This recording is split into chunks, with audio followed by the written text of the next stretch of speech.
देखो unit number 1 खत्म हो गई हमारी, जो कि पॉलिटिका यूनिट नंबर 1 खत्म हो गई, जो कि पॉलिटी का कोर टॉपिक था। मान के चलिए कि उसमें से मेंस प्री अगर 10 क्वेश्चन आ रहे तो 8 क्वेश्चन हमने जो यूनिट 1 पढ़े उसमें से आएंगे प्री में, और ये बेस था यूनिट नंबर 1।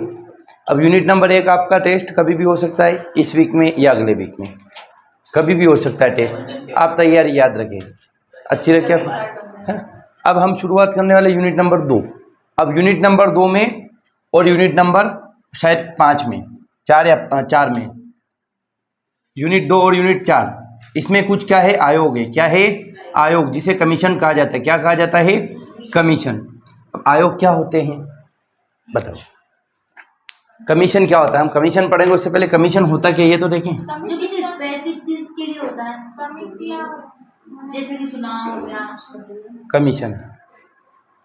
फिर कमेटी क्या होता है? समिति छोटा कमीशन और कमेटी क्या होती है? वो छोटा होता है, मतलब, और ये जो है ना समूह, ये बड़ा होता है थोड़ा। ये आयोग और ये समिति, ये दोनों में फर्क क्या है? आयोग मतलब एक परमानेंट आयोग होता है, परमानेंट, किसी भी कॉमन पर्पस के लिए। जैसे इलेक्शन कमीशन ऑफ इंडिया जो कि भारत में इलेक्शन कंडक्ट करवाता है, जैसे यूपीएससी जो कि एग्जाम कंडक्ट करवाता है, नीति आयोग, ऐसे क्या हो गया, ये किसी कॉमन पर्पस या किसी एक पर्पस के लिए काम करता है, जो कि परमानेंट इन नेचर होता है। क्या होता है? Permanent in nature. कमेटी क्या होती है? कमेटी स्पेसिफिक समय के लिए बनती है। मान के चलिए अभी दंगा हो गए भारत में, है ना, तो उस दंगे को रिव्यू करने के लिए कमेटी का गठन किया गया, या भारत में एक राष्ट्रीय चुनाव होना कि नहीं होना, उसके लिए कमेटी का गठन किया गया। बस मतलब एक कॉमन पर्पस के लिए कुछ समय के लिए बनाई जाने वाली सभा को क्या कहा जाता है? समिति। जबकि कुछ लोगों का समूह या एक व्यक्ति का समूह क्या कहलाएगा? कमीशन। तो भारत में क्या है? बहुत सारे कमीशन है, निर्वाचन आयोग है, बहुत सारे आयोग है। तो हमारा टॉपिक क्या रहेगा इसमें? मेजरली कमीशन से रहेगा। और अभी भी मेंस में क्वेश्चन आया था ना, निर्वाचन आयोग का क्वेश्चन आया था, ठीक। तो क्वेश्चन आप मान के चलिए कि फिक्स है कमीशन से, प्री में भी फिक्स है और मेंस में भी फिक्स है। तो आज हमारा पहला टॉपिक का नाम क्या है? Election commission of India, Bharat का निर्वाचन आयोग। अब निर्वाचन क्या होता है? वोटिंग। मतलब नहीं पूछ रहा हूँ मैं, परिभाषा नहीं पूछ रहा हूँ, मतलब बताओ, मतलब क्या होता है? लोगों को चुनता है, मतलब लोगों का प्रतिनिधि। और क्या होता है इलेक्शन? ऐसी प्रक्रिया सर जिसके द्वारा चुना जाता है।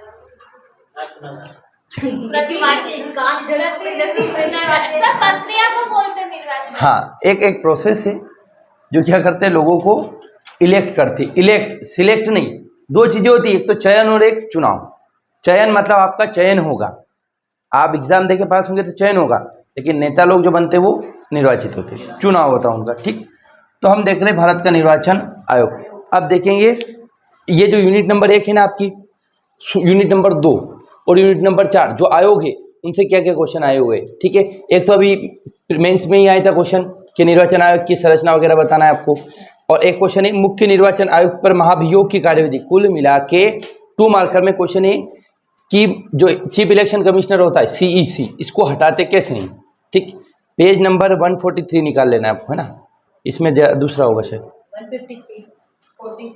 143 है ना आपके, इसमें 153 क्या, इनका अलग है ना। तो क्या है आपका मुख्य निर्वाचन आयोग को रिमूवल प्रोसीजर क्या है, या ठीक। नेक्स्ट है आपका इलेक्शन कमीशन, बस 2 मार्कर में क्या लिखोगे आप बताओ। क्वेश्चन आ गया कि भारत का निर्वाचन आयोग 2 नंबर, तो क्या लिखेंगे? संविधान में वर्णन, कार्य, बस, और इसके अध्यक्ष सदस्य हो सकते हैं, या इसकी संरचना। 3 चीजें लिखना है आपको। अगला है राष्ट्रीय विकास परिषद, पहले जमाने में हुआ करता था NDC, नेशनल डेवलपमेंट काउंसिल। अगला होता है आपका मध्य प्रदेश, नहीं बताएंगे आपको, है ना। अब बताना आपको MP में लोकसभा में SC के लिए कितनी सीटें और ST के लिए कितनी सीटें बताओ। ये 2 नंबर में 6 किसके लिए? ST, और 4 SC के लिए, ये याद करना है ना। अब कभी कभी तो ऐसा भी आता है कौन सी सीट ST के लिए रिजर्व है और कौन सी सीट SC के लिए रिजर्व है ना, तो आप याद रखेंगे। अब वेरी शॉर्ट क्वेश्चन हो गया आपके, शॉर्ट क्वेश्चन देखें आप। चुनाव आयोग के क्या कार्य है, सेम ये का यही क्वेश्चन आया है ना। चुनाव आयोग के हटाने की प्रक्रिया, तो आपको एक बात पता चली कि रिमूवल प्रोसीजर कितनी बार आ गया है? 2 बार आ गया। एक तो 2 नंबर में आ गया, एक 7 नंबर में आ गया। तो क्या कार्य है चुनाव आयोग के? Conducting the election of Lok Sabha, Rajya Sabha, Vidhan Sabha as well as president and vice president.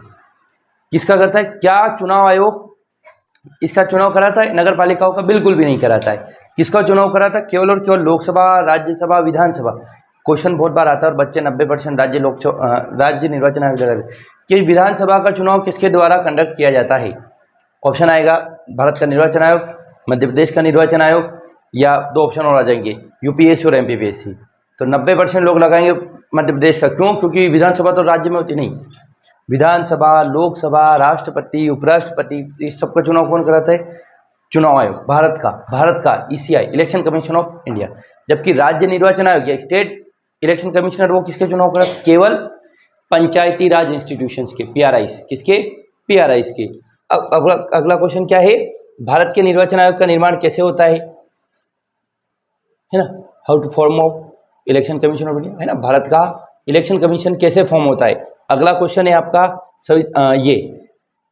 फिर ये आया कि राष्ट्रीय चुनाव आयोग की भूमिका और महत्व लिखना है, 1994 में आया था। फिर भारत के निर्वाचन आयोग के गठन में कार्य का उल्लेख करना है। फिर आया था भारत का निर्वाचन आयोग के कर्तव्य और कार्यों को संक्षिप्त में लिखिए। फिर आया था क्या निर्वाचन आयोग एक निष्पक्ष और स्वतंत्र संस्था है?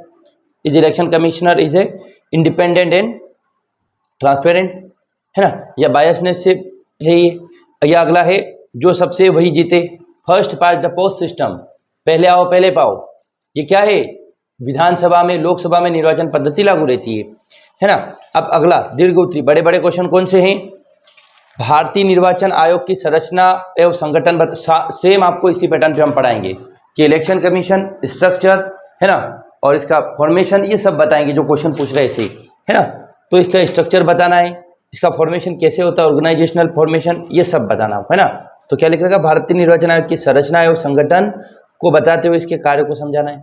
अगला क्वेश्चन है भारत के निर्वाचन आयोग की स्वतंत्रता से आप क्या समझते हैं? What do you mean by independency of the election commission of India? Bharat का निर्वाचन आयोग की इंडिपेंडेंस है या नहीं है, ये समझाना है। क्या लगता है आपको, है कि नहीं? अभी पढ़ा नहीं है तो कैसे बताओगे? हम बताएंगे आपको आगे, है ना। तो ये क्वेश्चन, और निर्वाचन सुधार है तो मान्य किए गए सुझाव। अभी एक क्वेश्चन आया था ना, कौन सा क्वेश्चन आया था कि पुंछी कमीशन की रिपोर्ट लिखना है। मेंस में क्वेश्चन आए है ना। सेम ऐसा कैसा आपको आ जाएगा कि दिनेश गोस्वामी ने क्या दिया, एनएन वोरा कमेटी ने क्या बोला, तो हम आपको बताएंगे कि भारत के चुनाव में सुधार के लिए कौन कौन सी समितियां बनी। अगला आ रहा है विगत 3 दशकों में भारत में चुनाव प्रक्रिया में कौन कौन से बदलाव आए, वेरी वेरी मोस्ट टाइम पे हम देखेंगे। और ये 1996 के बाद भारत में चुनाव में क्या सुधार हुए, है ना, क्या क्या चेंजेस हुए आफ्टर 1996। अच्छा 1996 ही क्यों बोला इसने, बताओ आप? वैश्वीकरण आया, चीज़ें बदली, है ना, और बहुत सारे बदलाव होते। तो ये अभी तक क्वेश्चन आए थे कहाँ से? भारत के निर्वाचन आयोग से। कितने क्वेश्चन है आप मान के चलिए, वेरी वेरी मोस्ट आईएमपी है। और प्री में भी 50-100 बार आते हैं। प्री में तो आप मान के चलिए बहुत बार आते हैं इससे, इलेक्शन कमीशन से।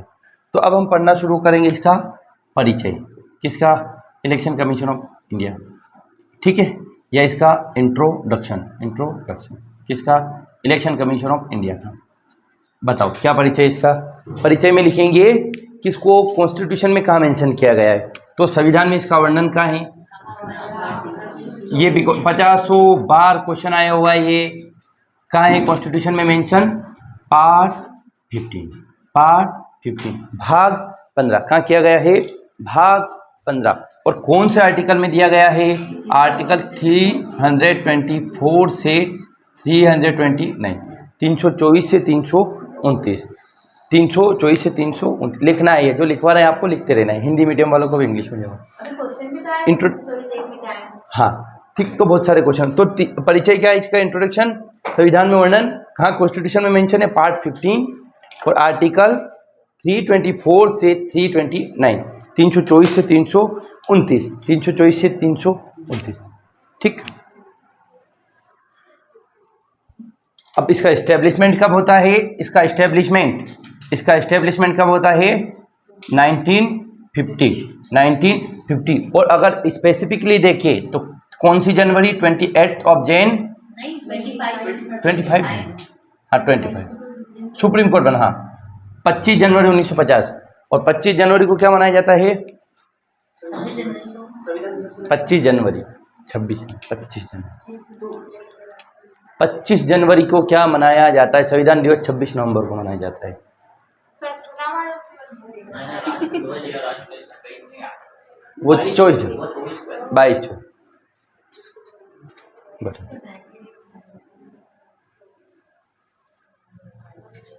कोई बात नहीं, पता करना कल। ठीक। इस्टेब्लिशमेंट कब होता है? 1950। और अब कार्य क्या इसका?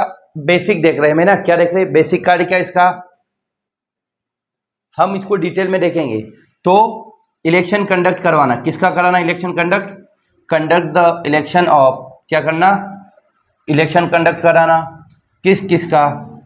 लोकसभा, लिखे लोकसभा है ना, conducting the election of Lok Sabha. निर्वाचन संपादित करवाना या निर्वाचन कराना किसका? लोकसभा। राज्यसभा किसका? राज्यसभा। विधानसभा किसका? विधानसभा। प्रेसिडेंट और वाइस प्रेसिडेंट, इन 5 लोगों का चुनाव कौन करवाते हैं? Election commission of India. क्या कराते हैं? तो हमने परिचय में देखा कि संविधान में इसका वर्णन भाग 15 में है, आर्टिकल 324 से 329 में इसको मेंशन किया गया है। नहीं मिला संजना आपको? मिल गया? हाँ। और विधान परिषद ये विधान परिषद लिख लो, विधानसभा में इंक्लूड होते हैं ना। संसद, राज्य विधानमंडल, बस खत्म, बात हो गई है ना। हाँ। Establishment 25 January 1950, 25 of Jain 1950। और कार्य क्या है इसका? वर्क क्या है? ये 2 मार्कर है, ये 2 नंबर का क्वेश्चन है, इतना सा लिखेंगे आप। 2 नंबर में वो आया था ना चुनाव आयोग, तो आप इतना लिखो। बोले हैं 20 शब्द लिखना, नहीं इतना लिखो आप, ठीक मिल जाएगा आपको, इतना स्पेस आराम से मिल जाएगा। वर्णन भाग ये हाँ बिल्कुल लिख सकते हो। देखो ये एक लाइन में लिख दोगे, वर्णन भाग 15 अनुच्छेद 324 से 329, वह इसकी स्थापना 25 जनवरी 1950 को हुई। प्रमुख कार्य ये 2 नंबर में आया था। 2 नंबर में इतना, ये सब एक लाइन में लिखना है आपको। किसका? संविधान में वर्णन भाग 15 अनुच्छेद 324 से 329 तथा इसकी स्थापना या यूं लिख दो, इसकी स्थापना 25 जनवरी 1950 को हुई थी तथा इसको संविधान में वर्णन भाग 15 और 324 से 329 में किया गया है। इसके प्रमुख कार्य चुनाव का निष्पादन कराना, चुनाव करवाना या चुनाव का संचालन करवाना, लोकसभा, विधानसभा, राज्यसभा, विधान परिषद। बस 2 लाइन में आप आराम से लिख सकते हैं 20 शब्दों में, ठीक है। तो इसका बेसिक इंट्रोडक्शन क्या है आपका कि इस्टेब्लिशमेंट कब होता है? 25 जनवरी 1950 को। इसका मेजर वर्क क्या है? लोकसभा, राज्यसभा, विधानसभा, विधान परिषद और प्रेसिडेंट। देखो LS का मतलब होता है लोकसभा, RS का मतलब होता है राज्यसभा, VS का मतलब होता है विधानसभा, P का मतलब होता है प्रेसिडेंट, दैट मीन्स राष्ट्रपति, प्रेसिडेंट मतलब राष्ट्रपति, और VP का मतलब होता है वाइस प्रेसिडेंट मतलब उपराष्ट्रपति, और VP का मतलब होता है विधान परिषद या काउंसिल ऑफ स्टेट। क्या बोला जाता है इसे? Council of state. हिंदी में क्या बोला जाता है? इंग्लिश में council of state, council of state. और विधानसभा को विधानसभा भी बोल सकते हैं, लेजिस्लेटिव असेंबली भी बोल सकते हैं। इसको क्या बोल सकते हैं हम? एक और legislative assembly, legislative assembly. Generally विधानसभा ही बोला जाता है, और अगर आप चाहें तो लेजिस्लेटिव असेंबली भी बोल दें, ठीक। हाँ ठीक है। तो ये है आपका 2 मार्कर का क्वेश्चन, ये आ गया समझ में? ठीक। क्या हुआ अरुण जी?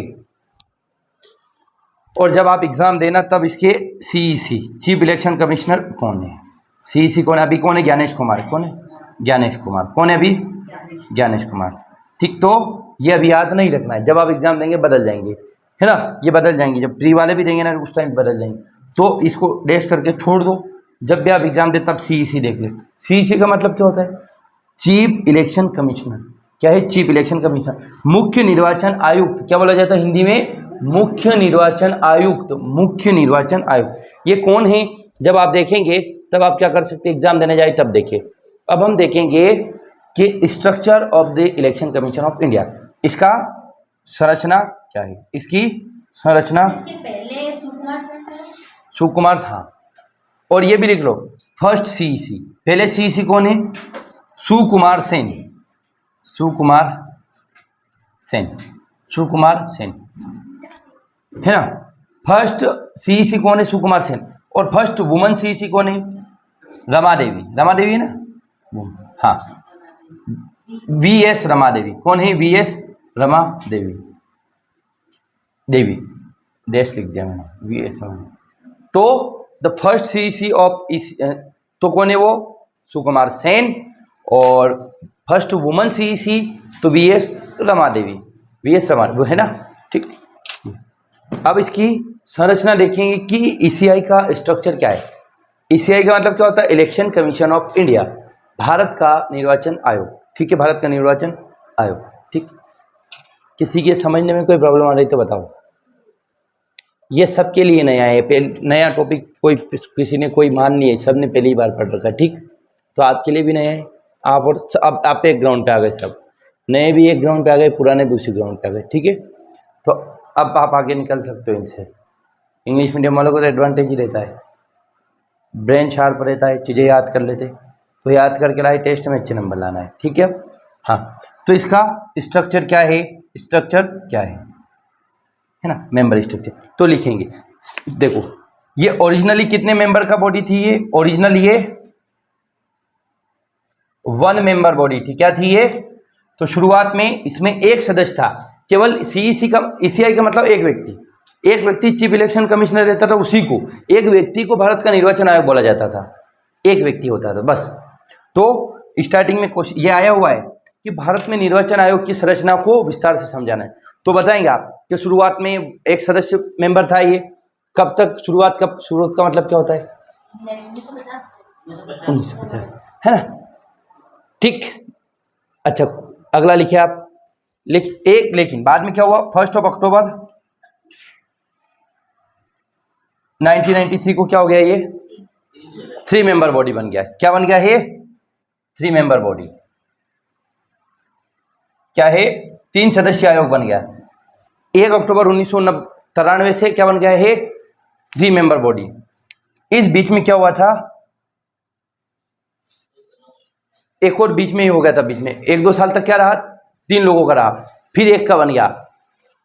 1989 तक क्या था? ये क्या एक व्यक्ति का ही था, फिर 1989 में 3 मेंबर बना, फिर 1991 तक एक मेंबर बन गया, और फिर 1993 से क्या बना? ये देखो मैं बताऊं आपको। 1950 में क्या था? 1 मेंबर, ठीक। 1993 में क्या बन गया?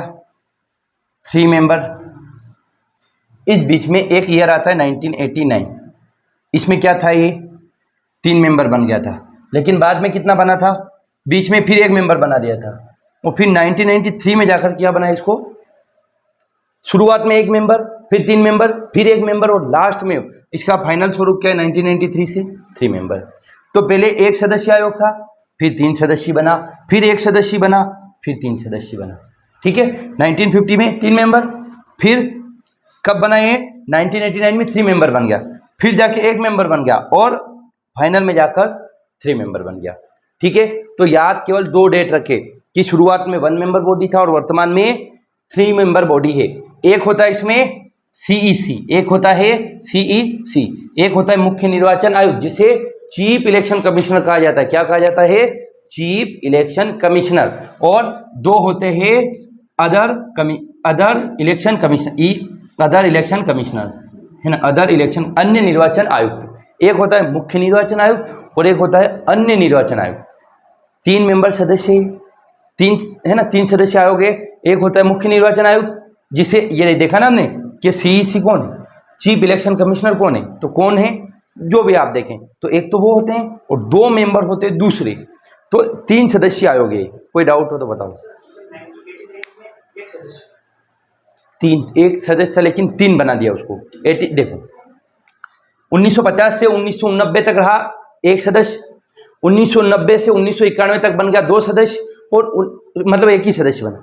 देखो ये 50 से 89 तक रहा एक सदस्य, 89 से शायद 1991 तक रहा 3 सदस्य, फिर 91 से 93 तक रहा क्या? ये एक सदस्य, और 1993 से वर्तमान में क्या बन गया? ये 3 सदस्य।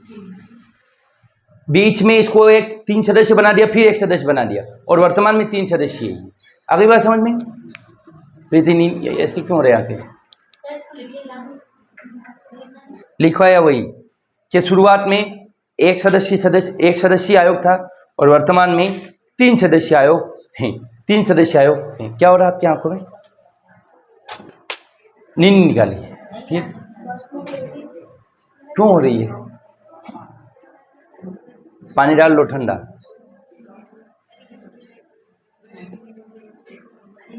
दो साल तक रहा, क्यों लोड ले रहे इतना? 1990 से 91 तक 3 सदस्य रहा, फिर 91 से 93 तक 1 सदस्य रहा। इसमें क्या समझना है यार? मैंने ये लिखवा रखा 1950 से 89 तक 1 सदस्य रहा, 1990 से 91 तक 3 सदस्य रहा, और 91 से 93 तक 1 सदस्य रहा, और फिर 93 से वर्तमान में 3 सदस्य रहा। ये ठीक। अब हम क्या देखेंगे? इसके अपॉइंटमेंट, एज कितनी, काम कितना करेंगे, और सैलरी कितनी मिलेगी। ठीक है, तो आप लिखे वेतन, नियुक्ति और आयु, मतलब कितना टेन्योर रहता है। टेन्योर से आप मान के चले 100% क्वेश्चन आता है कि इलेक्शन कमीशन ऑफ इंडिया का टेन्योर कितना है? कार्यकाल। टेन्योर को क्या कहा जाता है? कार्यकाल, मतलब कितने समय तक काम करा उन्होंने। ठीक है, तो सबसे पहले तो क्या है, ये जो सीईसी होता है ना, चीफ इलेक्शन कमिश्नर, ये आईएएस रैंक का ऑफिसर होता है। IAS rank officer, direct question आया हुआ है। देखिए, मुख्य निर्वाचन आयुक्त आईएएस रैंक का अधिकारी होता है। आईएएस मतलब जो आईएएस होता है जनरली उसी को सीईसी बनाते हैं। मुख्य निर्वाचन आयुक्त आईएएस रैंक का अधिकारी होता है। आईएएस रैंक का अधिकारी होता है, जिसका अपॉइंटमेंट कौन करता है? जिसको अपॉइंट कौन करता है? Very very most MP. Appoint कौन करता है? प्रेसिडेंट। कौन करते हैं? राष्ट्रपति। जिसको अपॉइंट कौन करते हैं? प्रेसिडेंट। ठीक, तो मुख्य निर्वाचन आयुक्त, हम क्या देख रहे हैं? इनका अपॉइंटमेंट, सैलरी और आपका टेन्योर। हमारा मेन हेडिंग क्या है?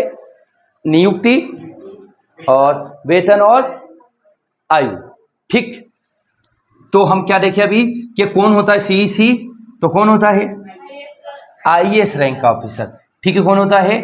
आईएएस रैंक का ऑफिसर होता है। अपॉइंटमेंट कौन करते हैं इनको? President. Very very most MP. अगर प्रेसिडेंट अपॉइंट कर रहा है मतलब इसका क्या होगी?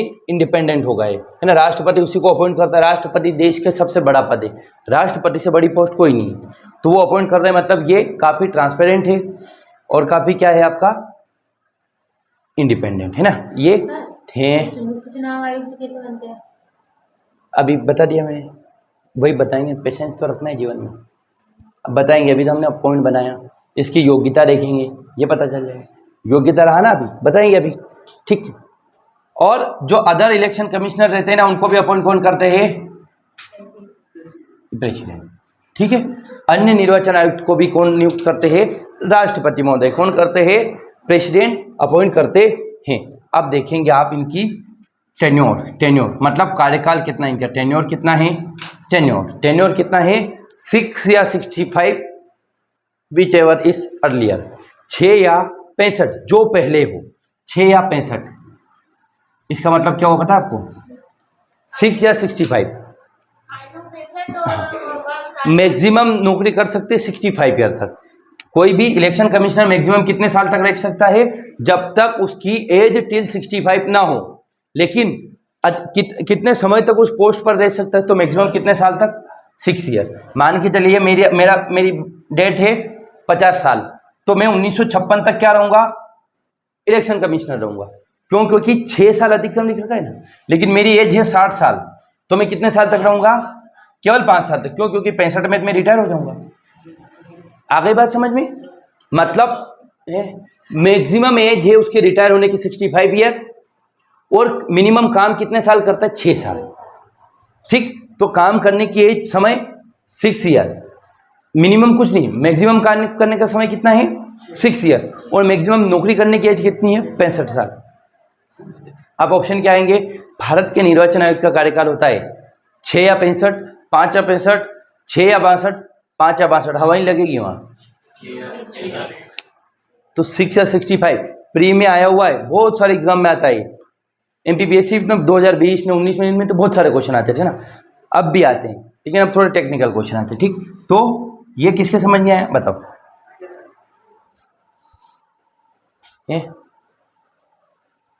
आप क्या गए अमीन? क्या मतलब इसका मतलब 6 वर्ष से ज्यादा वो नहीं कर सकता है और उसकी एज 65 से ज्यादा नहीं होनी चाहिए। 65 साल है ना। हाँ भाई। ठीक, अब इसकी सैलरी देखेंगे। सैलरी तो लिखिए, इन्हें देखो, ये जो इलेक्शन कमिश्नर है ना, इनको कौन सा दर्जा प्राप्त है? न्यायाधीश। कौन सा न्यायाधीश? सर्वोच्च, मुख्य नहीं, सर्वोच्च न्यायालय के न्यायाधीश। आप जैसा बनाओ वैसा बनाओ। सर्वोच्च न्यायालय के न्यायाधीश का दर्जा प्राप्त है ना। क्या है? तो इन्हें कौन सा स्टेटस प्राप्त है? Same status S. क्या स्टेटस है इनको? स्टेटस एस जजेस ऑफ सुप्रीम कोर्ट। जजेस ऑफ सुप्रीम कोर्ट। तो इन्हें कौन सा दर्जा प्राप्त है? जजेस ऑफ सुप्रीम कोर्ट। जजेस, अब अगर जजेस ऑफ सुप्रीम कोर्ट का दर्जा प्राप्त है तो इनकी सैलरी भी किसके बराबर होगी? जजेस के बराबर। तो लिखिए, इनको न्यायालय के, इन्हें मुख्य न्यायाधीश के, इन्हें सर्वोच्च न्यायालय के न्यायाधीश के समान दर्जा प्राप्त है। स्टेटस कौन सा इनको? सेम एज जजेस ऑफ सुप्रीम कोर्ट। जजेस ऑफ, चीफ जस्टिस नहीं, जज। इन्हें दर्जा प्राप्त है न्यायालय का, और इनका वेतन सर्वोच्च न्यायालय के न्यायाधीश के समान व भत्ते न्यायाधीश के समान होते हैं। वेतन व भत्ते, सैलरी एंड अलाउंसेस। क्या होता है सैलरी और अलाउंसेस? बताओ, सैलरी और अलाउंस किसे कहा जाता है? जो अलग से मिलते हैं। सैलरी मतलब पैसे आते हैं अकाउंट में, और अलाउंसेस मतलब जो सुविधाएं मिलती है। अलाउंस मिलता है ना, कि बस है ना, घूमने का, घर, नौकर, गाड़ी, बैंक बैलेंस, ये सब चीजें है। घर है, बंगला है, गाड़ी। तो घर, बंगला, गाड़ी क्या है आपका? अलाउंसेस। और पैसा वो क्या है? आपकी सैलरी। ठीक, क्या हुआ? बातें मत करो, को भी देखो। हाँ, अब सबसे इंपॉर्टेंट क्या है? Removal procedure. Very very most IMP. क्या है? हटाने की प्रक्रिया। Removal procedure. इनको हटाया कैसे जाता है? Removal procedure. अभी आपने क्वेश्चन देखा था ना कि भारत के निर्वाचन आयोग से आप क्या समझते हैं? इनको हटाने की प्रक्रिया क्या है? ठीक, तो रिमूवल प्रोसीजर अगर लिखेंगे आप तो क्या है? लिखें आप, तो हटाया कहाँ जाता है? सबसे पहले इनको रिमूवल प्रोसीजर की शुरुआत कहाँ होती है? संसद में। लिखेंगे, इन्हें हटाने की प्रक्रिया की शुरुआत कहाँ होती है? कहाँ होती है हटाने की प्रक्रिया की शुरुआत? संसद। कहाँ होती है? संसद। गौरवी बताएंगे संसद का इंग्लिश क्या होता है? पार्लियामेंट। पार्लियामेंट कंसिस्ट, बताओ, पार्लियामेंट का निर्माण होता है, पता है कि नहीं पता? नेहा आप बताओ। तो पार्लियामेंट का निर्माण किससे होता है? लोकसभा, राज्यसभा और प्रेसिडेंट। मतलब इनको हटाने की प्रोसीजर कहाँ से शुरू होगा? पार्लियामेंट से। कहाँ से होगा? पार्लियामेंट से। ठीक, क्या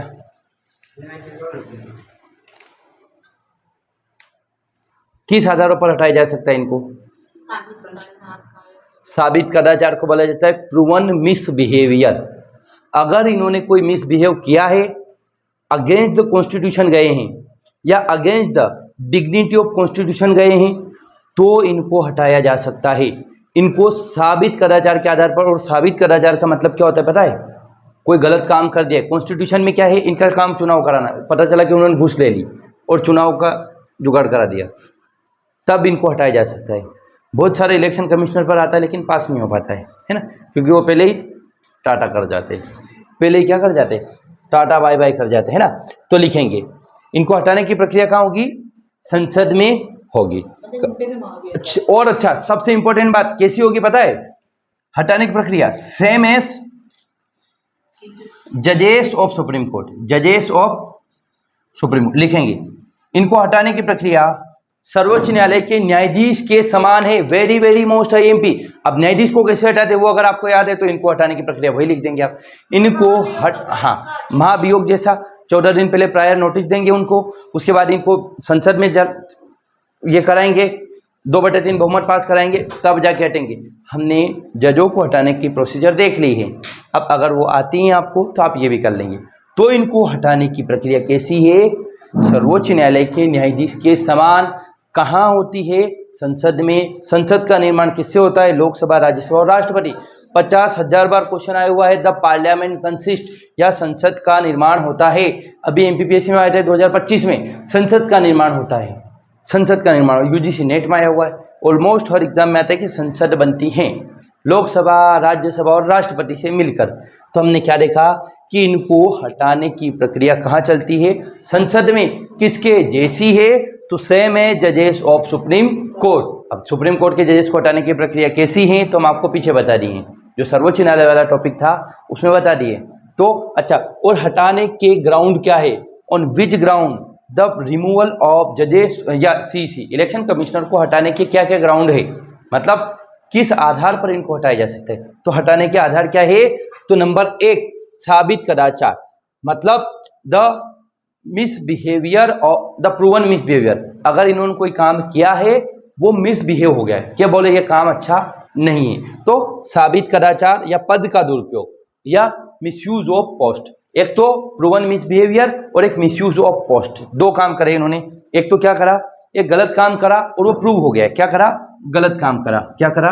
प्रूवन मिसबिहेवियर, प्रूवन मिसबिहेवियर।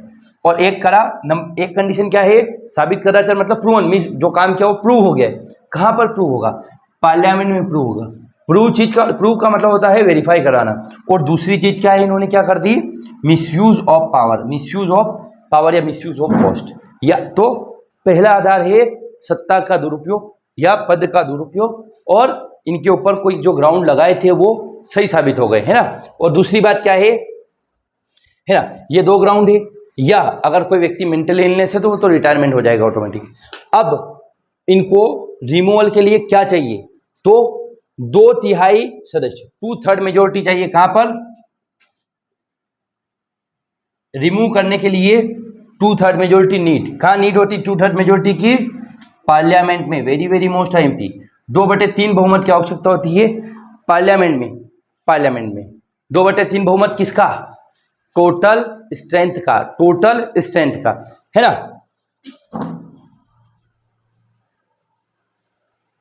एक होता है उपस्थित का, देखो टोटल स्ट्रेंथ है ना, इसमें भी दो थ्योरी चलती है। टोटल स्ट्रेंथ किसकी? लोकसभा की और राज्यसभा की, क्योंकि ये कहाँ होता है, और राष्ट्रपति तो अकेले, वो तो टोटल ही है राष्ट्रपति साइन। तो लोकसभा में कितने मेंबर है? राज्यसभा में कितने हैं? तो इसका 2/3 कितना होता है? इसका 2/3 कितना होता है? 273 मेरी प्यारी बहन, 1/2 होता है, 1/2 होता है।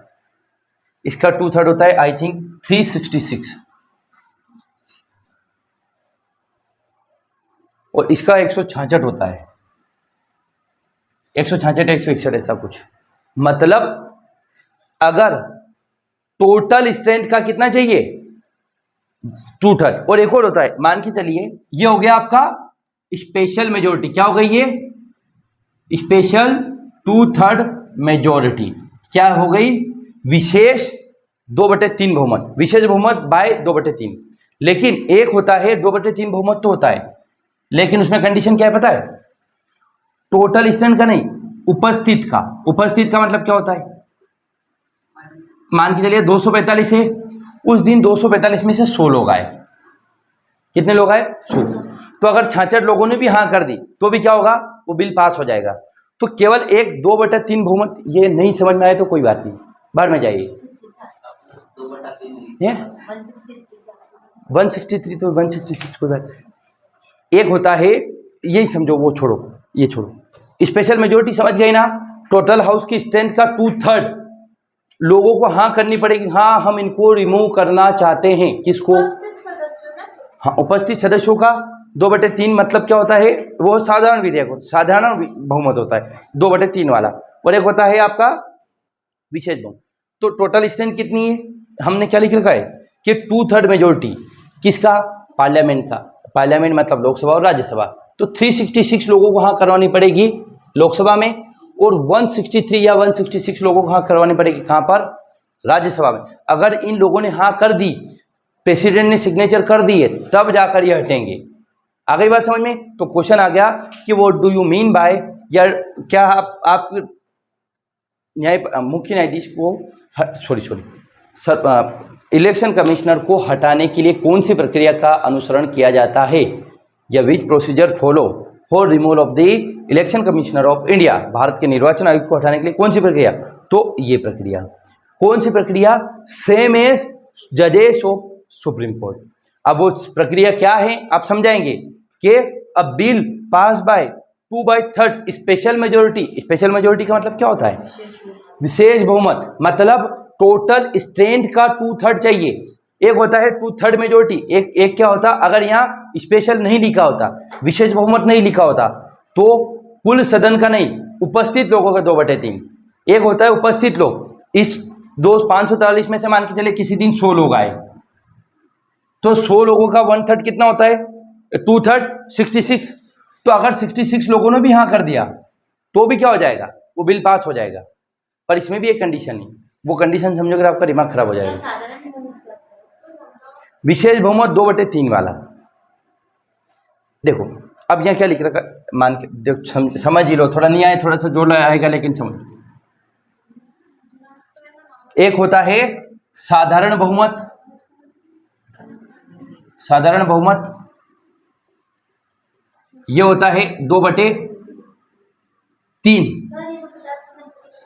इसका बता रहे हैं कौन सा, इसमें यह साधारण 2/3 वाला बहुमत, इसमें क्या होगा आपका, जितने सदस्य आए ना, मान के चलिए लोकसभा में कितने हैं आपके 543, तो उस दिन 2026 में 543 नहीं आए, केवल कितने लोग आए, 400 आए। तो अगर ये 2/3 साधारण बहुमत है तो इसका 400 का कितना चाहिएगा आपको, 2/3, तो ये हो गया साधारण सिंपल मेजोरिटी विथ 2/3 मेजोरिटी है ना, 2/3। तो कितना होता है इसका, 2/3 निकालो, इसका 400 का 2/3 निकालो, अरे 366, 300 होगा, 366 निकाल लो ना उसमें से, 100 का 2/3 66% तो 66 निकाल लो, ठीक। नहीं निकालना मुझे भी नहीं आता, मैंने याद कर रखे हैं। हाँ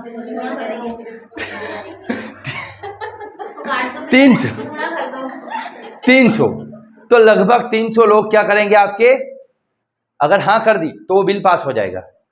पर अगर यहां पे होता स्पेशल मेजोरिटी विथ 2/3, यहां क्या लिखते, विशेष बहुमत 2/3 के साथ विशेष, तो क्या है 300 में पास हो जाता, बिल्कुल भी नहीं होता। तो 400 में से कितने लोगों को हाँ करवानी पड़ती, 366 लोगों को, दोनों सदन के अलग अलग। क्या बात समझ आ गई, एक तो विशेष बहुमत 2/3, तो टोटल सदन का 2/3 ये होता है विशेष बहुमत या स्पेशल मेजोरिटी विथ 2/3, और एक होता है साधारण बहुमत वाला, कौन सा, 2/3। तो जितने भी लोग आए उनका 2/3, पर वो जो जितने लोग आए ना उनका 2/3 कितना होना चाहिए पता है, 50% से ज्यादा होना चाहिए। मतलब अगर ये 400 है तो 200 से ज्यादा होना चाहिए। तो अभी हमने देखा कि इस 400 का 2/3 कितना है, 300, 266 है, हाँ 266 हो गए, तो इतने लोग होने चाहिए। 266 कैसे हो सकता है डिम्पल, 400 का 2/3 800/3 करा ना, मैंने मल्टीप्लाई थोड़ी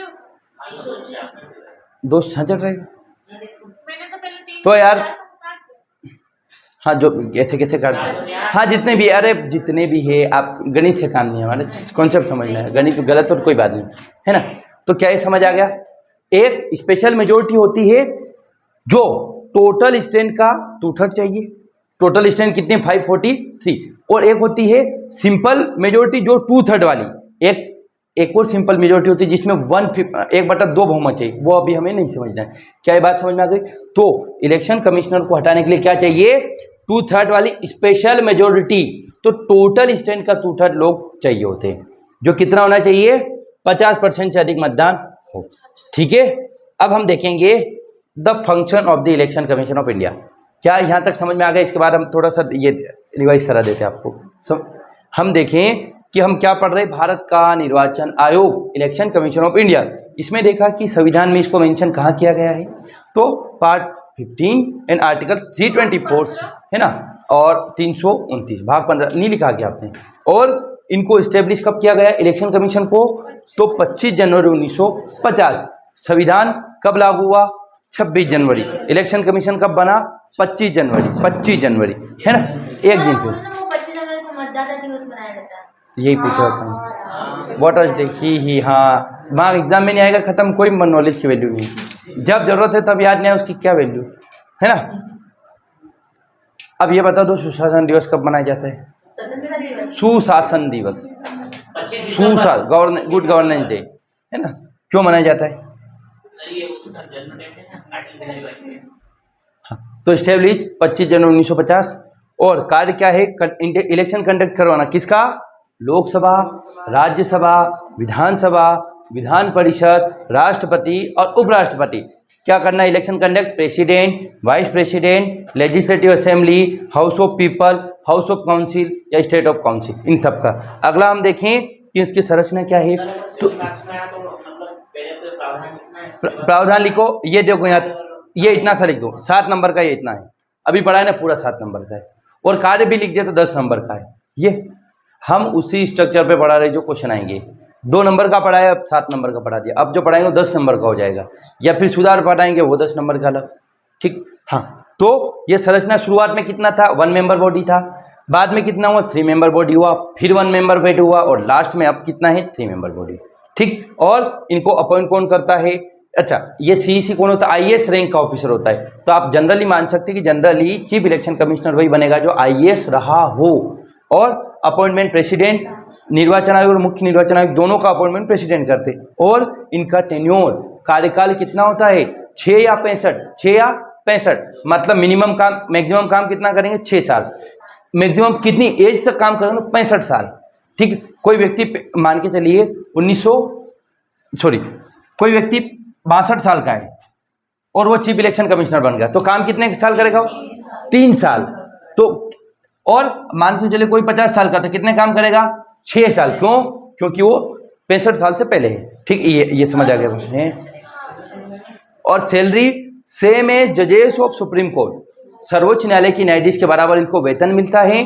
और हटाने की प्रक्रिया भी पार्लियामेंट में होती है, same as removal procedure of supreme court जजेस। क्या होता है? स्पेशल मेजोरिटी से बिल पास करवाना पड़ता है, और स्पेशल मेजोरिटी कितनी होती? 2/3 ऑफ टोटल हाउस। अब total strength of total house है ना, दोनों सदनों की टोटल स्ट्रेंथ का 2/3 चाहिए। अगर वो पास हो गया तो ये हट जाएंगे। ये आगे समझ में? रुको वीडियो थोड़ी देर, पानी पिलाओ यार बोतल में, ऊपर से रोकना। सर वो प्रतिज्ञा वाले नाटक में वो औरत इतना देखो, तो हम अभी तक क्या देख लिए है कि इसकी संरचना क्या है, अपॉइंटमेंट कौन करता है, सैलरी कितनी होती है, अनाउंसमेंट कितना होता है। अब हम देखेंगे इसके फंक्शन क्या है। The function of election commission, election commission के कार्य सबसे इंपॉर्टेंट है। अभी क्वेश्चन देखा था हमने मेंस का कि निर्वाचन आयोग की क्या कार्य है, तो मान के चलिए यहाँ से क्वेश्चन ऑलमोस्ट आता है। तो पहला कार्य क्या है? 100% प्री में भी आता है, 4 स्टेटमेंट आते हैं, मेंस में भी आता है, और आप मान के चलिए कार्य से क्वेश्चन फिक्स है। तो क्या करवाना? इलेक्शन कंडक्ट करवाना। क्या कराना? इलेक्शन कंडक्ट कराना। किसके इलेक्शन कराना कंडक्ट? बताओ गौरवी, आप बताओ किसके इलेक्शन कंडक्ट करवाते हैं?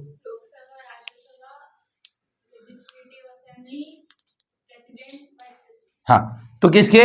लोकसभा, राज्यसभा, विधानसभा या legislative assembly, legislative council, president, vice president हो गया और प्रेसिडेंट हो, इनके, और बस ये। तो क्या है? पहला कार्य क्या है?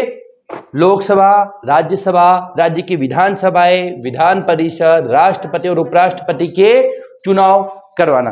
नंबर 2, प्रिपेयर करना। क्या है? Voter list. क्या करना? मतदाता सूची तैयार करना, वोटर लिस्ट प्रिपेयर करना। मतदाता सूची मतलब अभी चला था वो SIR चला था ना, लोगों के नाम कट गए, आ गए, कट गए, चले गए किसी ना। तो क्या है? वोटिंग लिस्ट तैयार करना। मतलब आप मान के आपके गांव में है 100 लोग, तो 5 साल में चुनाव होते, तो उन 5 सालों में कुछ बच्चे 15 साल के थे वो 18 के बन गए होंगे, कुछ 18 के थे वो 21 के बन गए होंगे, कुछ मर गए होंगे, कुछ नई बहुएं आ गई, जो भी तो वोटर लिस्ट के बाद शादियां हो गई होगी, कुछ बेटियां चली गई होगी। तो उसका वोटर लिस्ट तैयार कौन करवाता है? Election commission. किससे करवाता है? टीचर वगैरह जो रहते हैं ना स्कूल के, इनसे करवा रहता है। तो अगला क्या है? वोटर लिस्ट प्रिपेयर करवाना, और एक और चीज आईडी कार्ड देना। किसके? Voter ID card. क्या देना? Voter ID card. क्या देना? वोटर आईडी कार्ड देना, जो कि वैलिड रहता है आपको, है ना। वोटर आईडी कार्ड देना, है ना। मतलब वोटर आईडी कार्ड तैयार करना या पहचान पत्र जारी करना, जो लीगल डॉक्यूमेंट है। अगर सरकार, आपने देखा होगा ना कि अगर या तो आप आधार कार्ड लगा दो, वोटर आईडी कार्ड लगा दो या पैन कार्ड लगा दो, तो वोटर आईडी कार्ड भी प्रिपेयर कौन कराता है या देता कौन है? Election commission of India. दूसरी बात, इलेक्शन का टाइम, प्लेस, फेज, मतलब निर्वाचन किस समय होगा, किस जगह पे होगा, मतलब कौन से स्कूल रहेंगे, क्या होगा, कितने फेज में होगा। आपने सुना कि वोटिंग के पहले मतदाता के पहले जनगणना, मतलब पहले फेज में, दूसरे फेज में, मतलब कितने चरण, कितने फेज मतलब होता है चरण, कितने फेज में होगा। तो आपने सुना होगा कि देश में लोकसभा के चुनाव 5 चरणों में संपन्न होंगे, 2 मई, 15 मई, 17 मई, 21 मई, मतलब 5 स्टेप में होंगे। पहले 2 मई को होगा, फिर 15 मई को होगा, 17 मई को होगा, 21 मई को होगा, और किस जगह पे होगा। आपने देखो कभी आपके यहाँ मिडिल स्कूल आ जाता है, कभी प्राथमिक स्कूल आ जाता है, और किस टाइम में होगा, ये कौन प्रिपेयर करवाता है?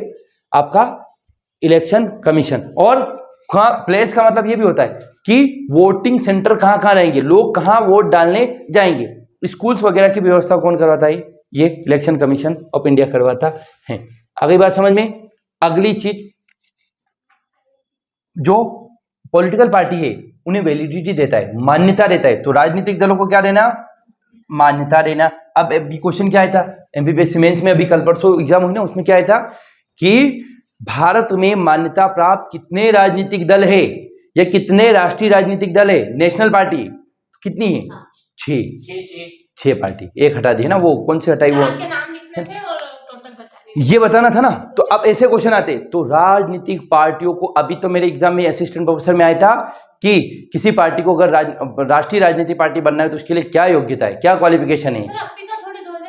अब प्यारी बहना, वो तो मेंस में आया था, मैं असिस्टेंट प्रोफेसर का बता रहा हूँ कि ये क्वेश्चन आया कि क्या क्या क्वालिफिकेशन है ये बताना है। ठीक, तो क्या लिख रखा है कि मतदाता, आपका ये राजनीतिक दलों को मान्यता देना, और अगर पॉलिटिकल पार्टी को चिन्ह देना, साइन देना। वोटर, बीजेपी का क्या है? कमल का फूल, कांग्रेस का क्या है? हाथ का पंजा।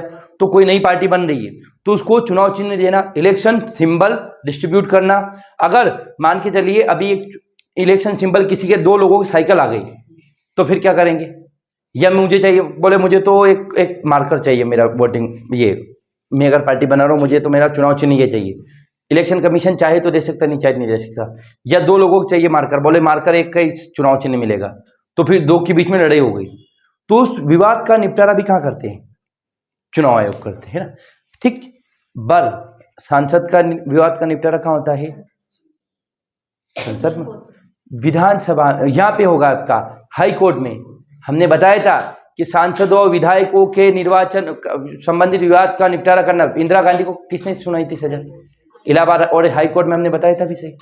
सांसदों से संबंधित विवाद को कहाँ देखा जाता है? हाई कोर्ट में। हाई कोर्ट में और सुप्रीम कोर्ट में भी देखा जाता है, पर हाई कोर्ट में देखा जा सकता है। हाँ, तो राजनीतिक दलों को क्या देना? वैलिडिटी देना या उनको मान्यता देना, और उनसे संबंधित डिस्प्यूट से उन्हें बताना, और क्या करना? इलेक्शन सिंबल डिस्ट्रीब्यूट करना। क्या करना? इलेक्शन सिंबल देना। इलेक्शन सिंबल, चुनाव चिन्ह। आपने देखा होगा ना, हमारे चुनाव चिन्ह पर भारी से भारी मतों से विजय बनाए, ये फलाना कर, है ना। किसी का झाड़ू है, किसी का पंजा है, ये है वो। ठीक, अच्छा, लोग वोट किससे देते पता है? सिंबल से। गांव के लोग पढ़े लिखे नहीं रहते, जनरली पढ़े लिखे रहते। मैं भी गांव में अमेरिका का नहीं हूँ, पर जो लोग वोट देते पुराने जमाने के लोग, अब वो कैसे? नाम तो पढ़ेंगे नहीं कि ये, तो वो चुनाव चिन्ह, क्या बोले हमारा नंबर 2, उस ईवीएम पे 2 नंबर पे हमारा वोटिंग है, उस पर दबाएं। तो सबसे ज्यादा जरूरी क्या है? इलेक्शन सिंबल रहता है, तो इलेक्शन सिंबल पे लोग दबा देते, वोट पड़ गया उसको, है ना। इसको हमने पंजे को वोट दे दिया, ये बोलते लोगों ने, फूल को वोट दे दिया, ऐसा रहता है। व्यक्ति को वोट नहीं देते, हम चुनाव चिन्ह को वोट देते या पार्टी को वोट देते, और पार्टी में भी इलेक्शन सिंबल को वोट देते। सिंबल, तो सिंबल बहुत जरूरी है। तो उसका कौन डिस्ट्रीब्यूशन करता है? ये। क्या आप चाहो वो मिल सकता है अगर अवेलेबल है तो। इलेक्शन कमीशन चाहे तो दे, नहीं तो नहीं दे सकता, वो अपने हिसाब से देता है। जैसे आपने देखा होगा ना कि सरपंच के चुनाव होते, किसी के गिलास आ रहा है, किसी की कार आ रही है। गिलास आ गया, चलो कांच के गिलास बांट देगा। कार आ गई तो खिलौने वाली, चश्मे आ जाते किसी को चश्मे बांट देते। हमारे गांव में एक के चश्मे आए थे, चश्मे बांट दिए पूरे गांव में, है ना। चश्मे आए तो चश्मे बांट दिए, किसी गिलास आया तो कांच का गिलास बांट दिया, किसी के बोतल आ गई तो पानी की बोतल बांट दो, जो पीते वो बोतल बांट दो। झाड़ू आ गया तो झाड़ू बांट दे, केवल निकालो दीवारा। हमारे तो कुछ नहीं बांटते हैं। पहले आते थे ना चुनाव के 2 दिन पहले, तो सर है ना वो मेहंदी के कोण से ना हाथ में बना के जाते थे कमल के फूल। कितने होशियार लोग हैं। वाह, ये भी यूनिक आइडिया है कि मेहंदी तो वो फिर मैं देखते थे कि कमल का फूल बना हुआ है, मतलब कि कमल के फूल। अरे वाह यार, क्या आइडिया है, वो वाह बना के जाते थे। मेरी मम्मी वाह। जब मैं सरपंच के चुनाव लड़ूंगा मैं भी ऐसे ही करूंगा क्या बोले ये चुनाव। इनके गांव में जब वोटिंग के लिए पढ़े लिखे लोग नहीं होंगे मान सकते है, तो क्या करते थे वो पता है, जो प्रचार करने आते थे हाथ पे कमल का फूल बना जाते थे कौन से, ताकि वोट देने जाए तो वो दिखे कि पे वोट दे दो, लोगों को बोलना पे वोट दीजिए। देखो आप आइडिया, कितने पराक्रमी लोग हैं। वाह। तो समझते तो वो नकली वोटिंग पेपर भी तो दिखाते हैं। हाँ वो तो वोटिंग नहीं, वो तो वो रहता है आइडेंटिटी कार्ड, वो पर्ची देके जाते हैं ना, उससे भी अगर आपका आईडी कार्ड, देखो क्या रहता है, आईडी कार्ड घूम जाता है ना लोगों का, जैसे आप तोड़ देते हो इससे लोग भी घुमा देते हैं, तो फिर उसके लिए एक पर्ची देके जाते हैं। क्या बात है, सर ठीक। पता है हम वहाँ रहते थे लोचीतारा, और हमारा वोटर लोचीतारा? लोचीतारा वो गोधरा खाचर के पास हमारा प्रॉपर था, तो वहाँ पक्का वोटर आईडी था। और हम इधर झाबुआ जिले में शिफ्ट हो गए, तो वहाँ पे चुनाव हुए ना, तो हमारे लिए स्पेशल किराया भेजा के आओ और वोट दो। हाँ तो ऐसा होता है। नहीं अभी आपको पता है, एक विधायक अपने यहाँ आगर मालवा सर के वहाँ पे, नहीं शाजापुर, 28 वोट से विधायक हारा वो, 28 वोट से। अब 28 वोट तो देखो छोटी सी जगह में ही हो जाते हैं 28 लोग, और 28 लोग इसलिए लोग बुलाते हैं, एक वोट की भी वैल्यू है। सरपंच अभी एक बार एक गांव में सरपंच में 2 करोड़ रुपए लगाए, एक वोट से हारा वो, 4 बार क्रॉस चेक कराए, कुछ भी नहीं हो, एक वोट से 2 करोड़ रुपए लगाए सरपंच के लिए, हार गए एक वोट से। हाँ? सरपंच का बहुत वैल्यू, होटल वगैरह पानी पिलाओ यार, हैं क्या हो गया, ये बोतल दे दो। किराया भी दिया, खाचरा वापस लेने भी आए हम। वाह। गाड़ी से 2 वोट के लिए। परेशान करे यार सर। काम में खून जुंगली भगवान ने आपको बस रात में दे दूंगी, सोचा चुपचाप जाके। क्या आप दया हो क्या? दया क्यों बेटा ने बबीता बबीता को नहीं नहीं किसने नहीं देखा तारक मेहता का उल्टा चश्मा? ऐसा कोई होगा ही नहीं। अंजलि हूँ मैं, अंजलि आपका भी नहीं देखा। वाह, I am proud my self. क्योंकि सर ने ही नहीं देखा बस। मैंने नहीं देखा तो उसमें फिर मुझे लत लग जाए।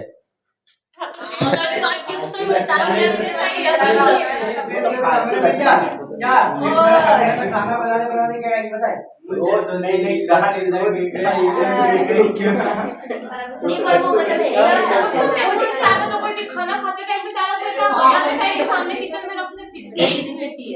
कोई भी बोला ना मेरे अलावा मम्मी मम्मी कसम।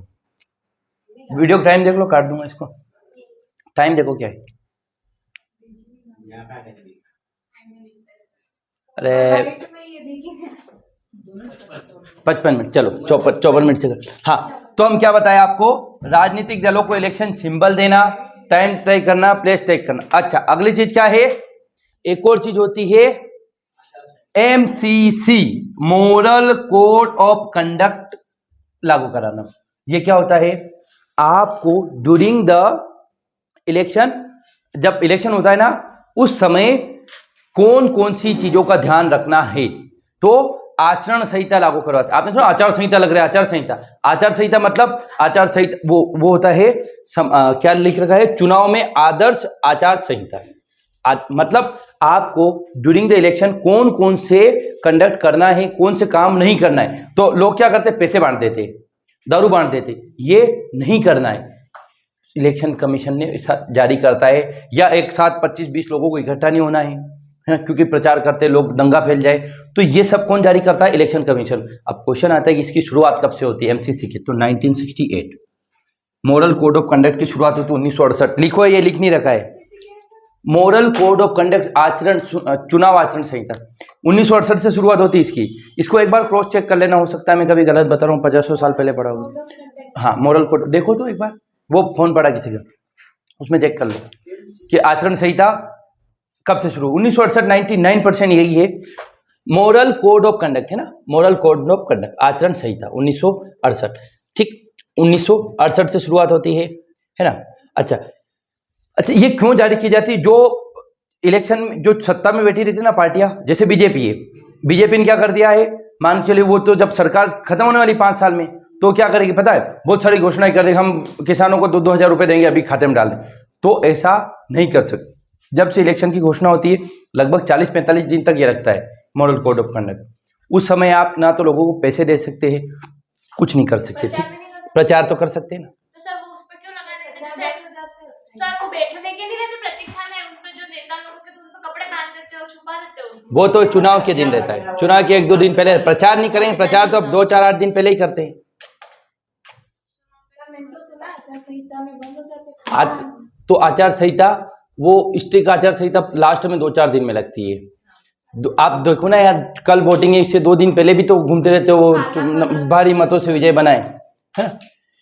ठीक, हाँ 1968 ही क्या, देख लो। अच्छा, और क्या करता है, जो कैंडिडेट है ना, कौन कैंडिडेट चुनाव लड़ने वाला है, उसके पास कितना पैसा है, उसका एफिडेविट भरवाता है। कुल मिला क्या कराता है, एफिडेविट। एफिडेविट क्या होता है कि कितना पैसा है, कितनी इसके पास जमीन है, कितना सोना है, कितने घर है, कितनी गाड़ियां, ये सब जानकारी होनी चाहिए। तो लिखेंगे आप, है ना। ये राजनीतिक दलों के प्रति उम्मीदवार चुनाव अभियान की। अच्छा, और अगली बात, कितना एक्सपेंडिचर करेंगे एक इलेक्शन में, एक व्यक्ति कितना एक्सपेंडिचर करेगा ये भी तय कौन करता है, इलेक्शन। तो कैंडिडेट से एफिडेविट फिल करवाते हैं, है ना, फिलिंग द एफिडेविट। और एक्सपेंसेस, कितना एक्सपेंसेस करेगा, ये कितना एक्सपेंस करेगा कोई व्यक्ति, इस पे भी। तो अभी लोकसभा के चुनाव में कितना एक्सपेंस कर सकता है, 95 लाख रुपए एक व्यक्ति, ज्यादा नहीं। कितने, 95 लाख रुपए। ये चुनाव आयोग ने बोल रखा है, लेकिन 95 लाख रुपए में आपको सीट भी नहीं मिलती है। 2-4 करोड़ रुपए में सीट मिलती है, 2-4 करोड़ रुपए में विधायक की सीट, सांसद की सीट मिलती है। सीट कैसे मिलती है, पार्टी देती है। पार्टी अपना कैंडिडेट खड़ा करती है ना, पार्टी ने सीट दे दी, मतलब आपका चुनाव चिन्ह कमल का फूल, तो उस चुनाव चिन्ह को लेने के लिए 4 करोड़ रुपए पहले देने पड़े। जबकि इलेक्शन कमीशन ने 95 लाख बोल रखे। उसके बाद लोगों को दारू पिलाना, ये कराना, ये सब अलग है। प्रचार ये करो, गाड़ी वाला, ये सब अलग चीजें। तो एक कैंडिडेट को एफिडेविट भरवाना कि कितना पैसा आ रहा है, क्या हो रहा है, क्या नहीं हो रहा है। आप सोचो नेता लोग कितना ही लगाते हैं, बैनर, है ना। कथा होती है तो कितने बैनर लगते, इतने ही बैनर अगर एक स्कूल के लिए लगते, शिक्षा के लिए लगते, तो क्या होता, पर लोग वोट नहीं देंगे, मूर्ख बन जाएंगे। क्वेश्चन कर, जैन जी ने प्रोटेस्ट करा, ऐसे प्रोटेस्ट करने लगेंगे, सरकार के नाक में उंगली करेंगे, फिर नाक में दम करेंगे, मतलब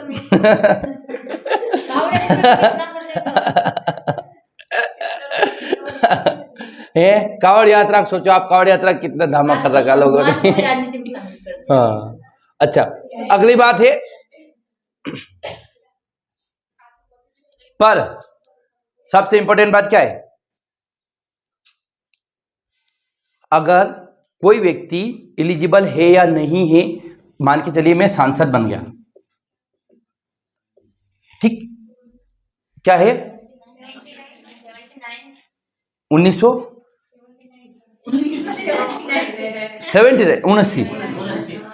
ठीक है 1968, इसीलिए मैंने बोला देखो एक बार 1978 है ना, 1968 है ना। ये मॉडल कोड ऑफ कंडक्ट 1979 से शुरू है ना, 68 की जगह ये लिखते। हाँ, मान के चलिए मैं सांसद बन गया और सांसद ने मैंने कोई भ्रष्टाचार कर दिया, तो अगर मुझे हटाएंगे तो वो क्या इलेक्शन कमीशन हटा सकता है? नहीं हटा सकता, संसद तय करेगी। लेकिन इलेक्शन कमीशन से सलाह ले सकता है, या सलाह देने का अधिकार इलेक्शन कमीशन को है। तो अगर चुनाव के बाद कोई अयोग्यता आ जाती किसी व्यक्ति में, तो अयोग्यता मतलब उसने कोई गलत काम कर दिया है, या ऐसा बोल दिया है कुछ वर्ड, या ऐसा कुछ कर दिया है, तो उसको हटाना है, तो उसकी अयोग्यता पर सलाह दे सकता है कौन? चुनाव आयोग। ये आपके काम का नहीं है, ठीक। अब हम देखेंगे कि चुनाव आयोग के सामने चैलेंजेस क्या है, challenges before election commission of India. तो हमने इसके function of the election commission देखे। अब आप जानते हैं 11 नंबर का क्वेश्चन, 10 नंबर का भी क्वेश्चन कैसे आता है कि निर्वाचन आयोग से आप क्या समझते, इसकी संरचना व कार्य लिखिए। What do you mean by election commission of India, इसके फंक्शन लिखना है, स्ट्रक्चर लिखना है, बस। या क्वेश्चन आ गया, what are the major challenges before election commission of India, या निर्वाचन आयोग के सामने प्रमुख चुनौतियां क्या क्या है, ठीक है। या चुनाव आयोग के कार्य व चुनौतियां लिखिए, है ना, फंक्शन एंड चैलेंजेस लिखिए। ऐसे ही क्वेश्चन आते हैं, इसके अलावा कुछ नहीं आता है। तो इसके सामने क्या क्या चुनौतियां हैं, वेरी वेरी मोस्ट टाइम पे आप बताएं क्या चुनौतियां हैं। एक तो क्रिमिनलाइजेशन इन पॉलिटिक्स, आप देखेंगे कि जितने भी नेता लोग हैं 1 2 4 मर्डर तो कर रखे सबने, है ना, सामान्य बात है। और गुंडे हैं, सब दबंग लोग हैं, है ना। पढ़े लिखे लोग बहुत कम बन पाते हैं विधायक सांसद, क्योंकि पैसे नहीं रहते उनके पास, है ना। पढ़ते कंपटीशन की तैयारी करते रहते बेचारे पढ़े लिखे लोग, तो है ना। ठीक है। हाँ, तो जातिवाद, अब जातिवाद फैलाओ धर्म के नाम पे। देखो अभी हम लोग क्या करते हैं, जो युवा लोग हैं वो क्या करते हैं, ये धर्मांध नहीं बनते, धर्म को मानते, भगवान को मानते, पर अंधे नहीं बनते उसमें। तो जबकि लोग कैसे चलते, मिश्रा जी कथा से चलते, बाबा जी कथा से चलते हैं, बिल पत्र चढ़ाने से पास हो जाते हैं बच्चे। तो बाकी अब आप सोच ही लो, तार्किक बात, आप एक अच्छी बात कर दो, अच्छी बात कर दो, लोग बोले ज्यादा पढ़े हो, ऐसा बोल देंगे लोग कि ज्यादा पढ़ लिया। लड़की अच्छी बात है, बोले नानी घनी पढ़ी ली तू। देखे लड़कियां घर जाके बोल दो कि मैं अपने अधिकार के लिए लड़ूंगी, बोला अच्छा ज्यादा पढ़ ली। हाँ ठीक, तो बोले अधिकार बंद करूंगा, पहला अधिकार तो तेरा कल से कोचिंग जाना बंद कर, ये ठीक, ये बोल देंगे। युक्ति युग निर्बंध लगा देंगे आप पे सीधा डायरेक्ट। तो अब फंक्शन देख लिया, अब हम देखेंगे कि मेजर चैलेंज क्या है, क्या इसकी प्रमुख चुनौतियां, है ना, प्रमुख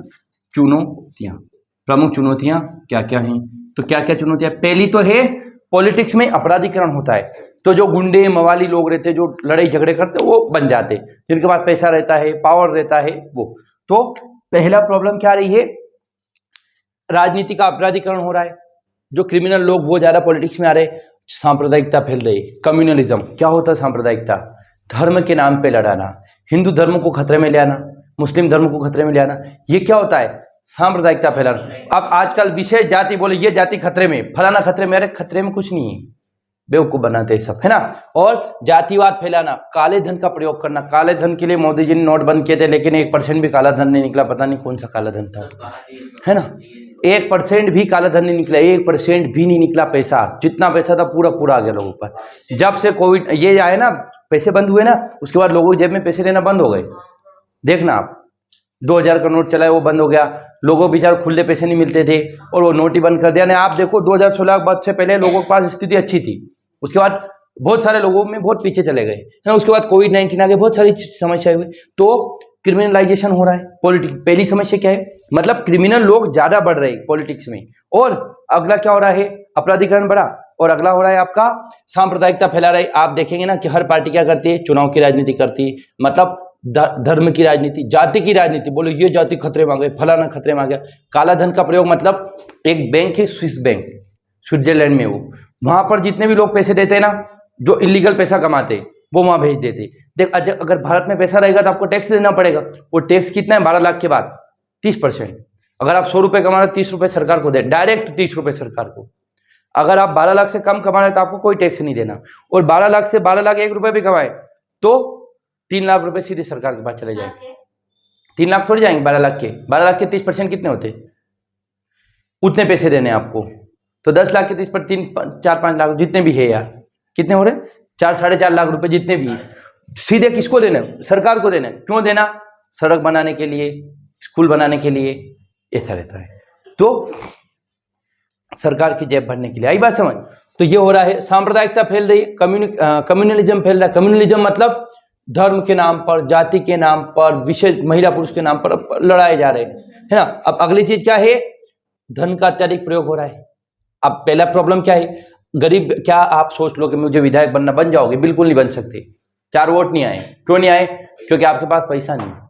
पैसा नहीं है तो आपको टिकट नहीं मिलेगी, और टिकट नहीं मिलेगी तो आप प्रचार कैसे करोगे। अब आप देखो भैया के बर्थडे की हार्दिक बधाई है, भैया के बर्थडे कितने बोर्ड लग जाते रतलाम में, या तो आप सोचो इतने नहीं देखा, अरे कोई सा भी यार, ये नहीं लगते क्या बैनर, है ना, ये कावड़ यात्रा की शुभकामना फलाना, ये कितने लगते, रोज रोज, पैसा कहां से लाओगे, है ना।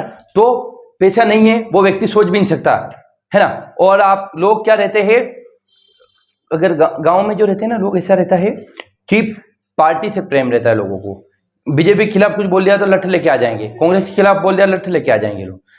क्या हो रहा है, देश में कोई समस्या नहीं, बोले इसने, कांग्रेस ने देश को डुबो दिया, बीजेपी ने कितना तरह दिया देश को, इसने ये कर दिया, सब, है ना। कांग्रेस ने भी खराब काम करा, कांग्रेस के समय भी बहुत खराब काम हुए, बीजेपी के समय भी हुए, चोर चोर मौसेरे भाई, सब खराब ही। पर अच्छे हम भी खराब हैं, सही कोई नहीं, कुल में सब खराब, सब खराब है। हाँ, हम में भी गलती है, हम कथा भगवत को इनको बढ़ाते, हम स्कूल को तो बढ़ाने, माँ बाप को अभी बोल दो फीस में जोर आ जाए, जबकि यही बोल दो कि लोग कथा के लिए 1500 रुपये लेना, 1500 क्या बोलो 2000 दो, 2100 लिखा दो, ये बोल देते, हमारी गलती है सब। हाँ, सप्रेम भेंट ने बोले, ये बोले तेल की डब्बी माँ घर थी, अरे तेल, इतना तेल, बोल तेल हमारे घर से, ये हमारे घर से है ना। यही बेचारे स्कूल में, स्कूल के टीचर को कितने पैसे, 3000 रुपए, जो मेड में पढ़ाते 3-3000 रुपए, 4000 रुपए, क्या पढ़ाएंगे वो, ऐसे बच्चों ने ऐसे स्कूल में भेज रहे हैं आप, है ना। हाँ, तो पहली प्रॉब्लम क्या है, राजनीति में अपराधीकरण बढ़ रहा है। अगला क्या हो रहा है, सांप्रदायिकता फैल रही है, जातिवाद फैल रहा है और काले धन का प्रयोग बहुत ज्यादा हो रहा है। अगली बात क्या हो रही है, धन का बहुत प्रयोग होता है। चुनाव आयोग ने 95 लाख का बोल रखा है, 95 लाख लोकसभा के चुनाव में खर्च कर दो। 95 लाख हमारे सपना भी नहीं हो सकता है हमारा कि 95 लाख हमारे पास आएंगे। अभी कल परसों कोई बात हो रही थी, मेरे दोस्त बोले कतरा पैसा थॉट पे कोई एक यो मिल जावे कि मतलब तुझे एक ऐसी चीज मिल गई जो मांगे हो, तो बोले मैं 1 करोड़ मांगूंगा। लो, हमारी सोच ही 1 करोड़ पे खत्म हो, बोले 1 करोड़ मांगूंगा सोचते ही नहीं है ना। सपना भी बोले भगवान मिल जाए, बोले कितने पैसे मांगे, 1 करोड़ रुपये। लो ठीक, तो 95 लाख रुपए खर्च करना है ना। तो चुनाव, और दूसरी बात क्या है, चुनाव में जो वित्तीय अनियमितता होती है, अकाउंटेबिलिटी कौन तय करेगा, कितने पैसे, आप सब जानते हैं, चुनाव आयोग को भी पता है, सरकार को पता है कि चुनाव में 95 लाख रुपए से कुछ भी नहीं होता है। तो इतने पैसे गरीब के लिए तो रहा ही नहीं है फिर चुनाव, है ना। अब अगली चीज क्या रही है, सरकारी मशीनरी का दुरुपयोग हो रहा है। जैसे कि जो अच्छे अधिकारी है ना, उनको ट्रांसफर कर देते हैं। मान के चलिए आप ऑनेस्ट ऑफिसर है तो आपको ट्रांसफर कर देंगे, क्योंकि पता है ये उंगली करेगा और ये हमें काम नहीं करने देगा। तो जो भ्रष्ट लोग है ना, देखो जो भ्रष्ट है ना, उनकी जरूरत सरकार को भी है और अच्छे लोगों की भी जरूरत है। अच्छे लोगों की जरूरत कहाँ है सरकार में, जहां विपक्ष हो। जैसे रतलाम में बीजेपी का मेयर है, लेकिन यहाँ रतलाम में अगर कांग्रेस का मेयर होता तो फिर ट्रांसफर कहाँ होता। यहाँ रतलाम में ऐसे लोगों को लाते जो कांग्रेस के खिलाफ, या ऐसे जो बिल्कुल ईमानदार आदमी हो, बिल्कुल ऑनेस्ट आदमी हो, कि वो 1% भी नोकझोंक नहीं करता, ऐसा कलेक्टर ले आओ, तो फिर लोगों को जीना हराम कर देगा यहाँ। तो अच्छे लोगों का ट्रांसफर कर देते हैं खराब जगह, मतलब जो बहुत ऑनेस्ट रहते हैं। तो सरकारी मशीनरी का अच्छा, इस ट्रांसफर करने का अधिकार किसे, गवर्नमेंट के पास, और गवर्नमेंट चुनाव में आने के लिए ट्रांसफर कर देती लोगों। अगली चीज क्या हो रही है, पेड न्यूज। आप देखेंगे आजकल तो इंस्टाग्राम पे रील आने लगती है चुनाव आने से पहले, और न्यूज़पेपर में आने लगता है, बोले हमारा वादा ये नहीं, विकसित भारत में हम साथ में, ये फलाना टीम का। अगली फर्जी खबरें आ जाती है, राहुल गांधी को क्या बोलते, पप्पू बोल दिया, लो बोले आलू डालेंगे सोना निकालेंगे। अब हमने पूरा एक घंटे का वीडियो लिया, उसमें से 2 सेकंड के लिए मोदी जी का एक वीडियो निकाल लिया, हमने थोड़ा सा क्लिप निकाल लिया, है ना, थोड़ा सा निकाल लिया, उसको मैनिपुलेट कर रहे ये चीजें। अच्छा, अब गाँव के लोगों की, और आजकल तो AI, सबसे बड़ी प्रॉब्लम क्या है, आर्टिफिशियल इंटेलिजेंस से ऐसा वीडियो बना लो, गुच्चू पुच्चू वाला वीडियो बन रहा है, वैसा वीडियो बना लो, फिर नहीं चल रहे करते हो 2 बच्चे छोटे। है। तो आजकल तो AI का उपयोग, ये सारी समस्या आते हैं। अच्छा, सोशल मीडिया का दुरुपयोग होने लगा है। लोग क्या करेंगे, एक आपके पास कोई रील आई, बार बार रील आएगी, बार बार, तो आपके दिमाग में बैठ जाएगी चीजें, तो ये भी प्रॉब्लम है। अगली चीज क्या है, आचार संहिता का उल्लंघन हो जाता है। जैसे आप लोगों ने बोला कि आचार संहिता में नहीं होता है, लेकिन हो जाता है सब काम। आचार संहिता कोई नहीं मानता, जिस दिन चुनाव होता है उस दिन ही आते हैं देखने, बाकी कोई नहीं आते। तो ये अगली चीज, चुनाव जीतने के लिए जाति और धर्म सबसे बड़ी बात है कि बोले हम हमारी जाति के लोगों को वोट दो, हमारा धर्म खतरे में आ जाएगा, नहीं तो क्या है कि ये पार्टी रही तो ये धर्म बचेगा, नहीं तो ये धर्म खत्म हो जाएगा। तो ये चीजें प्रॉब्लम है किसके सामने, इलेक्शन कमीशन के सामने। इनको टैकल कैसे करेगा, समय के साथ चीजें होती रहती। अगली बात चीज आ रही है EVM में खराबी। आप देखेंगे पहले क्या होता था पता है, पहले एक पर्चे पे होता था चुनाव, तो लोग क्या करा, मान के चलिए इनको पता चला हम हारने वाले, तो डब्बे को लेके कुएं में फेंक देते थे, आग लगा देते थे, ऐसा होता था। पहले लूटते थे, बूथ कैप्चरिंग होती थी पहले। लेकिन आज बूथ कैप्चर कर लो, EVM एक बार लॉक हो गई, एक बार ही खुलती। वो EVM का काम केवल एक ही बार होता है, एक बार वोट डाला, लॉक हुई, बस, कोई हैक वैक नहीं कर सकता उसको। ऐसा मैंने देखा है, अब हो सकती है वो पता नहीं क्या हो। वीडियो देखा मैंने 40-50 मिनट का, तो उसमें बता कि EVM हैक होने की एक व्यक्ति खाली एक ही बार बटन दबा सकता है, एक ही बार। हाँ, आप 3 बार दबा दो कुछ नहीं होगा, एक ही बार, एक बार दबाए लो, एक बार दबाए लो, क्या दबाएगा तो अगला व्यक्ति आएगा उसके लिए फिर हाँ एक स्पेसिफिक टाइम तय कर रखा है, क्योंकि वो वेरिफिकेशन करेंगे, आपके साइन लगाएंगे, ये सब होगा, इतनी देर में वापस हो जाएगी। ऐसा कुछ स्पेसिफिक टाइम कर रखा उन्होंने कि 1 या 2 मिनट के अंदर। वो अपने फिंगर मैच हाँ, पहले वही तो, पहले आपका वोटर आई देंगे, फिर आपको ये कराएंगे, फिर आप हाँ थंब वगैरह लगवाते, उसके बाद जाते हैं वहाँ, इतने तो वापस अनलॉक हो जाती है। तो एक साइन लगाते ताकि आइडेंटिफिकेशन हो, बहुत दिन तक नहीं निकली थी। नहीं निकलती हो। आप भले घिस लो, ये उंगली काट लो, भले ये हो सकता है अगर डबल वोट डालना है तो। ये इस वाले उंगली में लगा सर है ना, सर एक बात बताऊं, ए? सर है ना, हमारे यहाँ ऐसा होता था कि वो जो बहुएं रहती राजपूत समाज है कि हाँ। वो पीएम गई थी और उनका वोट डालना था, तो जो छोरियां रही थी ना उनको साड़ी सूट पहना, वो लुगड़ी में वो क्या बोलते हैं, सूट पहना दी। घूंघट निकाल के चली गई। अब लाड़ी है तो अब वहाँ पे गांव के लोग ही रहते हैं, चुनाव वहाँ पे जो रहते हैं हाँ। वहाँ लाड़ी है, दूर हो जाते राजपूत में तो जेंट्स लोग हाँ। वहाँ लाड़ी पर पता नहीं चढ़ावन पता चढ़ावन। ऐसा होता है, डोकरे रहते हैं, उनके भी वोट डाल देते हैं बच्चे, है ना। तो वो बटन दबाने में कितना मजा होगा। क्या मजा आता है उसमें, बटन दबा दे, ये लो मेरे लैपटॉप का दबा लो बटन बस। हाँ, तो क्या हो रहा है, ईवीएम में खराबी हो जाती है, वोट दर्ज नहीं हो पाते हैं, या बहुत सारे आरोप लगाते हैं कि वोट हैक हो गया है ना। कांग्रेस वाले बीजेपी पर आरोप लगाते हैं हैक कर लिया, लेकिन जब कर्नाटक में कांग्रेस की सरकार आ गई फिर वो हैक नहीं हुआ, फिर सही है ईवीएम। तो सब अपने अपने कॉन्टेक्स्ट में यूज करते हैं उस चीजों का, है ना।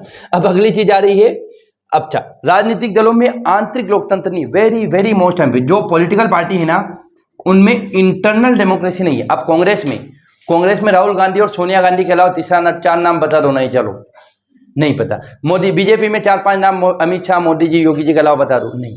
तो पार्टी में इंटरनल डेमोक्रेसी नहीं है, तो फिर कौन? अरे 1-2 थोड़ी, 4-5 नाम बताना। ऐसा लगता है उसके तो कौन सी जड़ी बूटी खाते सब याद रहता। कुछ नहीं, रट लेते बहुत सारे, मतलब लोगों का पूछना है। है ना। हाँ, तो हर पार्टी में कुछ ही लोगों के पास, आम आदमी पार्टी, समाजवादी पार्टी, सब में 2-4 लोगों पे सेंट्रलाइजेशन हो जाता है। अच्छा 2-4 लोगों पे होगा, फिर लोगों को मौका नहीं मिलेगा। तो ये भी एक समस्या किसके सामने, चुनाव के सामने है। अब चुनाव सुधार हम देखेंगे कल, रोक दो उसको, ऐसा देख लेते हैं ना जी। नहीं सर, कल देखेंगे। पॉज नहीं, बंद कर दो।